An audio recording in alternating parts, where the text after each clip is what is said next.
Good morning. Nice to see everybody. I came across something very interesting and 10 different ways to promote extra concentration while praying. That Hashem will go through 5 today and 5 tomorrow.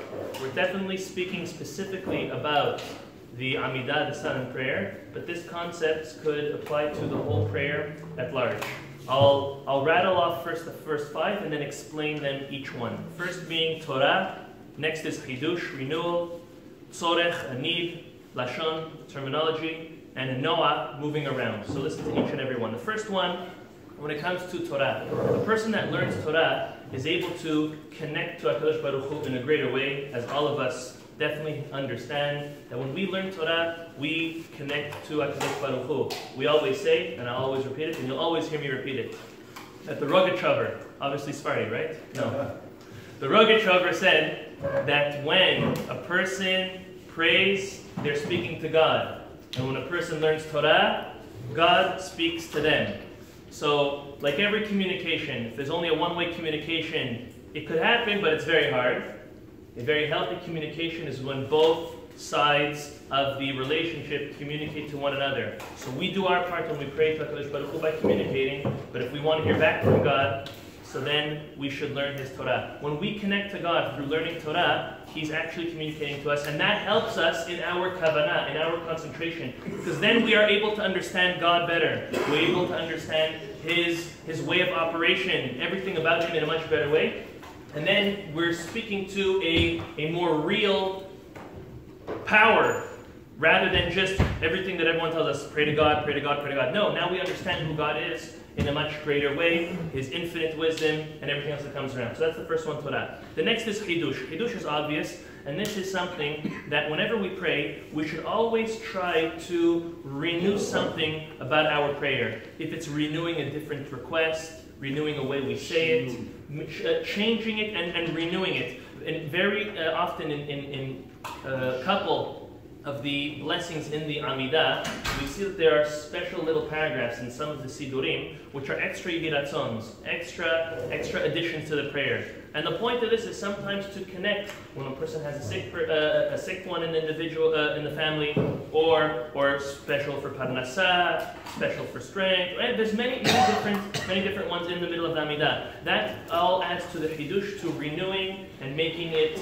novel and chas v'shalom not boring. The next is Tzorech. Tzorech is whenever someone has a need, make sure that during that part of the prayer, you add in extra and special concentration. If a person doesn't have a need for anything, so then they won't come to pray with concentration. So we have to remember, when HaKadosh Baruch Hu sends us hardships or sends us challenges in life, it's in order to create that need in us, so that when we pray, we're able to concentrate in a better way. Lashon, this is very interesting, and I always get this question. Rabbi, am I allowed to add in the middle of my Amidah my own supplications, my own prayers? And the answer always is not only are you allowed to, but you should. And Lashon, from the terminology of speaking, and that means that a person should add in the middle of their tefillah, and most specifically in the middle of their Amidah, in their own language, prayers.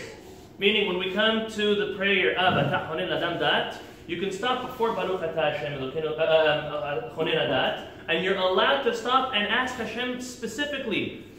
You don't need to verbalize it, right? You can just think about it, but think about it in your own words, in your own terminology. Hashem, I need help understanding this. I need help with this and this and this. In every single prayer, for Hashivenu, help me with this issue with Teshuvah. For Refa'enu, help me with this individual that needs a refuah. Each and every bracha, once we learn what the bracha means, then we're able to add in our own terminology. That's what Lashon is. In our own terminology, a supplication and a prayer. And the last one for this morning is Noah. Noah means moving. And this brings us back to what we spoke about, that shuckling and moving could either deter a person from praying with concentration, or it could add to their concentration. So it depends.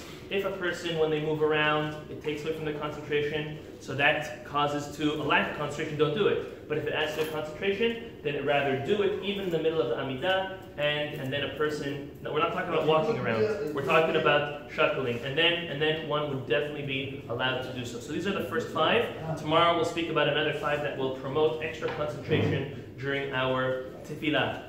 This morning we are observing the